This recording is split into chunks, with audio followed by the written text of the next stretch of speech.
I'm here with the Reverend Dr. David J. Lose, president of the Lutheran Theological Seminary at Philadelphia.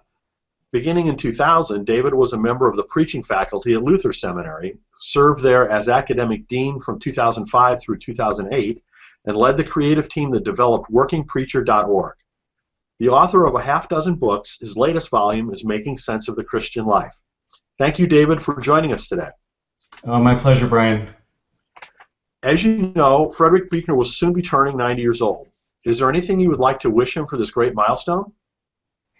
Well, I think it's both wishing him a happy birthday, of course, and hopefully he's surrounded by friends and family, but also really hoping he has a sense of the influence he's had on so many preachers and everyday Christians and Christian leaders. His writings are, I think, among the most influential of the last 50 or 60 years, and so I hope he has a sense of that, is affirmed in that, but also hears from me and so many others a deep appreciation for his work.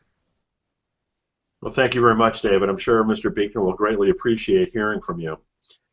Next, can you tell me how you first learned about his work? Yeah, I think probably my first exposure to Fred's work was the way a lot of Christians heard it, which was through a sermon. My dad was a pastor and an avid Buechner reader, and so he would from time to time borrow, always with attribution, but he would borrow some of the illustrations or images or just really elegant choice phrases that Mr. Buechner would use, and so I would hear of him first through sermons, and then later came to read him myself firsthand, and my appreciation only deepened. What would you say attracts you the most to Mr. Buechner's writing? I think he has this incredibly insightful grasp on human nature and our life in the world. The joys and the glory of what it is to be a human in this created order, but also a deep sense of the poignancy, at the struggle, the at times sadness. He just has a way of seeing to the heart of things and being able to bear witness to what he sees accurately and faithfully. And then all of that is wrapped within a deep Christian faith. So it's not simply a look at the world or a take on the world, but it's an honest, realistic take on the world that is informed by and shaped by his own appreciation of the Christian tradition and his own experience of the living God. That's very nice. Thank you, David. How would you say Mr. Buechner's writing has influenced your career? I was in my first call as a parish pastor, and my senior colleague, Franklin Fry, this is at St. John's Lutheran Church in Summit, New Jersey. Frank had a couple of books, really just one or two, that he would buy a number of copies of because he thought they were so good they deserved to be shared. And so once in a while, when he had a conversation with a parishioner who he felt was ready to go a little deeper, he would give him one of those books, and one of them was Buechner's Telling the Truth. Gospel is tragedy, comedy, and fairy tale. And when I had referenced one of Fred's lines in a sermon, he asked if I'd read Telling the Truth, and I said I hadn't. And he said, "Oh, you really need to," and he gave me that copy. That was one of the two books he would give out to folks. And I remember I took it home. You'll know it's not a long book. It's a slim, kind of elegant presentation of preaching, of proclamation, really. I sat down and I read it straight through in one reading. I was just so captivated by it. So it felt so honest. I mean, it really lives into its name to telling the truth. And that book was my first exposure, and probably my longest first exposure to his work on preaching and theology per se, and probably the book I've come back to and reread myself most frequently and have given away as a dozen times as gifts to preachers that I want to inspire as well. ABCs, wishful thinking. I mean, what is so wonderful about his work is it is truthful and it's accessible. Fred has a way of taking the deep truths of the Christian faith and illustrating them. Illustrating it doesn't quite do justice. He has a way of communicating again in a way that is accessible and sort of penetrates through to the heart. In some ways, his writing reminds me of Jesus' parables, not so much in content, but in the way when you hear a parable, it's on one level so easy to understand and follow, and yet on another level you'll keep thinking about it, reflecting about it, and coming back to it. And I think that's the way a number of Fred's works are. They're very accessible. You can read them and enjoy them and understand them, and then you'll just keep thinking about them. They'll keep kind of ruminating around in your imagination.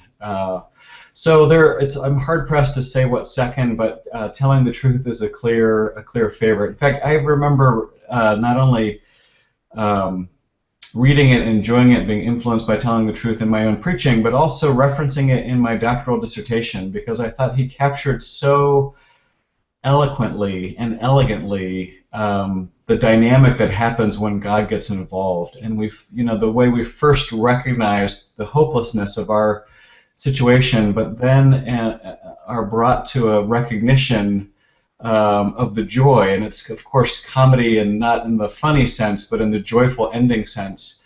And then you can only step back and say, this is almost too good to be true. So that's the one I love. I keep coming back to. I've referenced in numerous articles and a couple books as well. So yeah, that's my favorite. Thank you. More broadly speaking, what influence would you say that Mr. Buechner has had on Christianity and the world at large? I think he has invited a couple of generations of Christian leaders now to recognize that the tendency to think about Christianity in terms of doctrine does not finally serve Christianity well. That theological doctrine may give us a way of reflecting on our experience of God, but finally its image, its story, its encounter, that there are other modes of communication that are so much more apt for capturing the depth and the truth of Christianity. Again and again in his writings, he moves us beyond. I mean, he's regularly dealing with deep theological categories and doctrines and truths, and yet communicating them in a way that you feel where the rubber hits the road. You understand why the faith matters. And I think he's been an inspiring, an encouraging. He's offered an inspiring, encouraging word to now really a couple generations of Christians to themselves recognize that finally what the Christian faith is about is a relationship. It's a relationship with God, and so it lends itself far more to relational language and imagery than it does doctrinal. And I think that's really, it's difficult to calculate just how important that voice has been for leaders like myself and so many others. I realize this next question is difficult, but if you were to sum up Fred and his writing in a few words, what would you say? He has a penetrating insight into what it is to be a human. He is unflinchingly, courageously committed to telling the truth, to bearing honest witness to what he sees.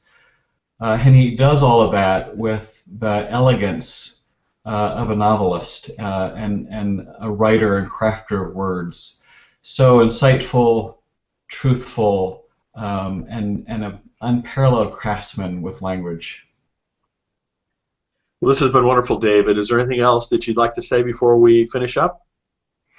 Just that I really hope that Fred knows that the work he's done will survive beyond him and me, for that matter, and really continue to invite a generation of Christian leaders and Christian people to see and hear and feel and taste the wonder and the joy of the Christian gospel. And I'm so very grateful for that. Well, David, thank you so much for taking the time to join us. We really appreciate it. I'm sure Mr. Buechner will as well. Oh, you're very welcome, Brian. Thanks for the invitation.